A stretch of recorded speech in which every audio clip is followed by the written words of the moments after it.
Hi, hello. Thanks for joining me. Happy to be back. I have another Keychron device to share with you today. This time it is the Keychron K0 Max. It's a wireless, low profile mechanical numpad. It comes in the same design language as their other low profile boards. This is the K3, and it's almost fits, it does fit right next to it, side by side. So you could have your numpad along with your keyboard on either side, depending on if you're a lefty or a righty, or take it apart, separate it, and have it over here.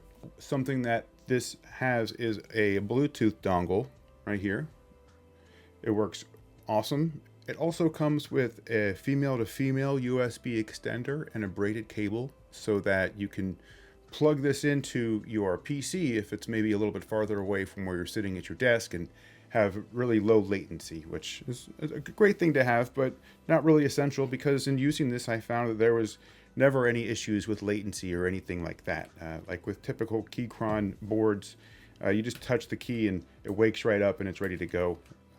So I've appreciated that. This powers with USB-C. And then you can see here on the back, there's a toggle between 2.4 gigahertz, USB, or Bluetooth. And then it has really beautiful RGB on it. The RGB is north facing, so that might be something to keep in mind, but that's typically how their low profile boards are. Something that's really cool about this with it, which is typical with all of the Keychron boards, is that this is fully customizable with the launcher web configurator that Keychron has. It's a website that you can go to and change the function of any of these keys to be, if you just wanted it to be like a, like a little stream deck, right? You could just have it with certain buttons that function as different camera angles or sound effects, or just a multitude of different things that your keys can do. We already talked about how thin and slim it is. The 2.4 gigahertz and Bluetooth connections, you can connect up to 3 devices. And then there's the Bluetooth, the 2.4 gigahertz. This is hot swappable. Comes with the banana tactile, but I did put in my own for some of these. And for the function keys here on the left, I like to use blue clicky switches, just because that lets me know if I accidentally might have clicked one of those instead of one of my keys. I do the same thing with caps lock. I don't remember where I learned that, but I learned that somewhere, and I thought that was a cool trick, just to kind of, keep you ahead of the game. I think it was because there was an older keyboard that had that caps lock feel to it. When you would click it, it would actually lock in place, and it would be like a clicky switch. So I liked that. This does come with foam inside, and this is something that they really encourage you to take apart and modify if you want. So you can pop all the keycaps off, take out the switches, and take this apart. Maybe if you want to remove the foam or change the foam, you can do something different with this board if you like. This has replaced my original Q0. I love this numpad. I thought it was so sweet, but it's limited in the fact that it only functions when it's plugged in via USB-C. There's no wireless functionality to it. So it does demand not only a port on your computer or your dongle or your device that you're using, and it also means that you're going to have a little extra wire on your desk, which is an issue for me. So I stopped using it, and now I don't have to worry about the wires because this is wireless. It's great. Really appreciate that.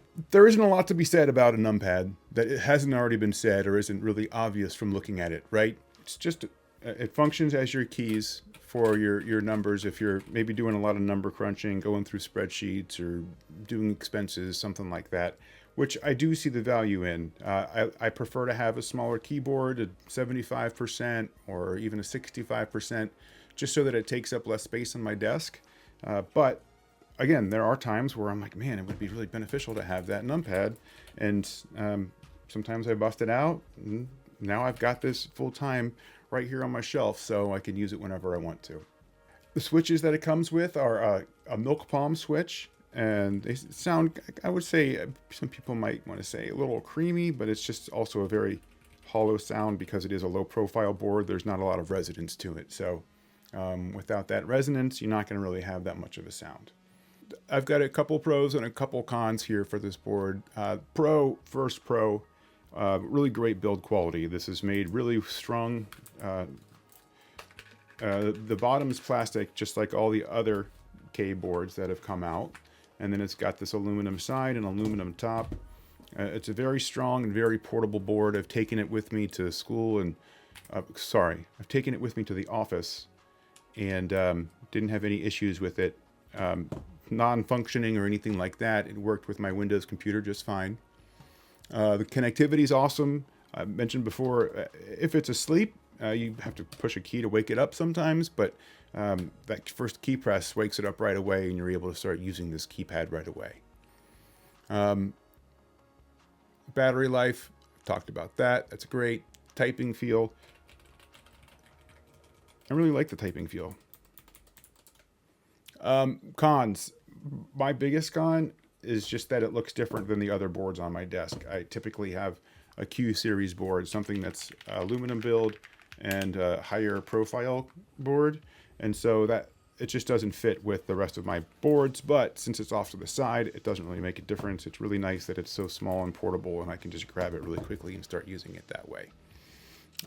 The stock keycaps are a little bit boring and plain. It's that gray standard Keychron keycap language that works for some people, but I've just gotten bored with it. So I like the fact that I can put some different keycaps on it. Who is this board for? Really, anybody who wants to have a different macro pad on their desk. Since it's $65, it's about the same price as, actually it's cheaper than a Stream Deck that you could get that would have less buttons on it. Just granted, you don't have screens on them, but you have a lot more options as far as what these buttons can do. So I think this would be great for a professional creator, also somebody who crunches a lot of numbers and just prefers to have a smaller keyboard on their desk for the most part. So this is something that can go off to the side and hide on a shelf, but then be pulled out when it needs to be used. If you're looking for something flashy, this isn't it. Yeah, the RGB is great on it, but it's not going to be flashing all the time. It's just going to be off to the side. So this is really a functional keyboard. It's going to help you crunch those numbers, and it's also going to help with being a little bit more streamlined in your activities. But it's not, again, it's not a showstopper. It's not a showpiece on your desk. If you have any questions about this, feel free to reach out. You can leave a comment. Let me know what kind of numpad you've got on your desk, or if you're a full keyboard person. I know that there's a big contingent of full-size keyboard people out there, so feel free to chime in and let me know about the benefits of having a full-size keyboard versus having, a 75 or 65% and then the side piece numpad over there. But thanks for joining. I appreciate your time and look forward to seeing you in the next one. Have a great day.